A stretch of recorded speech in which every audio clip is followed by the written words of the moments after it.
Hello guys, welcome to all of you. Let us see how Thevenin's theorem is used in a network system.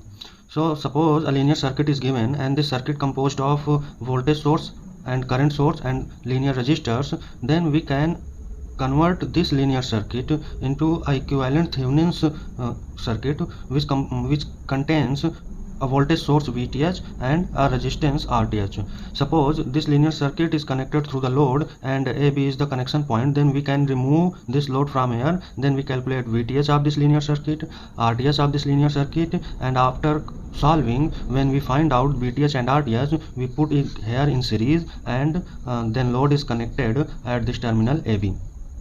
Let us see how can we calculate VTH and RTH. So this is the linear circuit and load is connected across this terminal A and B, and to calculate VTH we eliminate this load from terminal A and B and calculate open circuit voltage V at this terminal AB. So we have eliminated load in this circuit and open circuit voltage VOC is calculated across this terminal AB. This open circuit voltage is known as Thevenin's voltage, which is represented here VOC is equal to VTH. So this linear circuit can be removed by VTH and RTH, and this open circuit voltage is voltage across the load when load is eliminated. Suppose this type of circuit is given to us. So here is a 5 ampere current source which is an independent source, here is a voltage source which is a dependent source. So we want to find out VTH across A and B, then this RL is eliminated from here and calculate voltage across this terminal AB, then it will be equal to VTH. In this circuit, if we calculate VTH, open circuit voltage across this terminal, then it will be equal to minus 10 volt, which will be VTH of the circuit. So we can put VTH in this circuit as minus 10 volt for this circuit. Now let us see how can we calculate Thevenin's resistance, this value from the circuit. Thevenin's resistance of a circuit can be calculated in two methods. Suppose this linear circuit contains only independent sources, then how can we calculate Thevenin's resistance? And the second type of circuit may be that there is independent sources and dependent sources also, then how can we calculate Thevenin's resistance? So suppose this circuit contains only independent sources, then we set all the independent sources to 0. Means if there is any voltage source, then voltage source is removed by short circuits and current source is equivalently removed by open circuit. Suppose this is an example. In this example, this is the circuit and this is the load connected across this terminal. Now we want to find out RTH across this terminal. Then RTH can be find out by setting this voltage a short circuit. Means we remove this voltage source by its internal impedance, which is 0, since ideal voltage source contains 0 impedance. So we remove this voltage source and this is short circuited. Now this 2 ampere current source, which is an independent source, so we remove it by its internal impedance, and ideal current source carries infinite internal impedance. So due to infinite internal impedance, we remove this voltage this current source by an open circuit. Now calculate equivalent resistance across this terminal. Suppose this is A terminal, B terminal, then equivalent resistance RTH will be equal to 2 and 3 ohm in series, that will equal to 5 ohm. So this is the method of solving a circuit and finding out Thevenin's resistance when circuit contains only independent sources.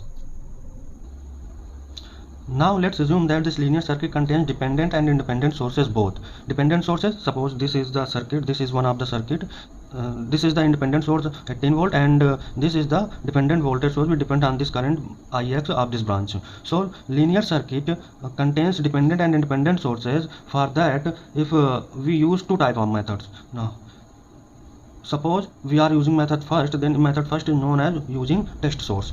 So using test source means we remove the load resistance R and connect a voltage source at the load, and so we assume that this current I flow this branch due to this voltage source. Then we calculate V test upon I test, which will be RTH.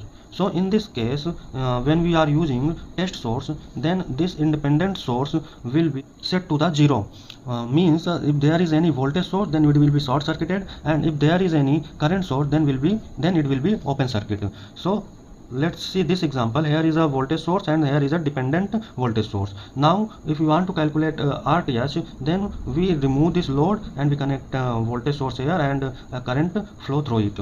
Then voltage source is removed by its internal impedance, that is due to internal impedance is 0 of this ideal voltage source, so it will be short circuited now, and this dependent source will be remains as it is. Now we calculate V test upon I test by solving this circuit, and this will be RTS of this circuit. Suppose here is the second example. Here is a current source and there is another dependent current source. If we want to calculate the RTS of this circuit, then we connect V test voltage across this AB terminal. So V test voltage is connected and we assume that I test current will flow in this branch due to connection of this V test voltage. Since this is a current source, so it will be connected as a open circuit during calculation of RTH. Now V test is connected, I test current flows through this branch, and this is open circuited. We calculate V test upon I test, then we can calculate RTH of this circuit.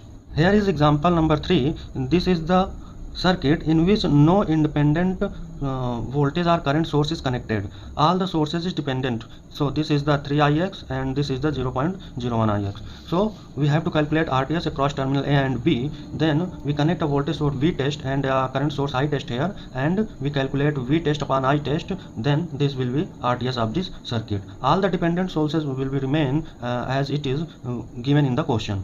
So we after calculation of the RTS value, we get 90 ohm value. For simplification of the question, if we connected any V test voltage here, then we can assume it 1 volt, or if we connect I test current source, then we can assume it as 1 ampere. So by keeping this value, V test is equal to 1 volt or I test is equal to 1 ampere, then it will be easy to solve the question. As we have seen in these questions that we have connected a voltage source, so we can connect a current source instead of this voltage source, and the same value we can find out by solving this circuit, and the same value of RTS can be find out. So if there is a linear circuit, then we can connect a voltage source, and we assume that I test current flow through across it, and by assuming that ideal voltage source is short circuit and ideal current source is open circuited, then we can find out RTS value by calculation of V test upon I test.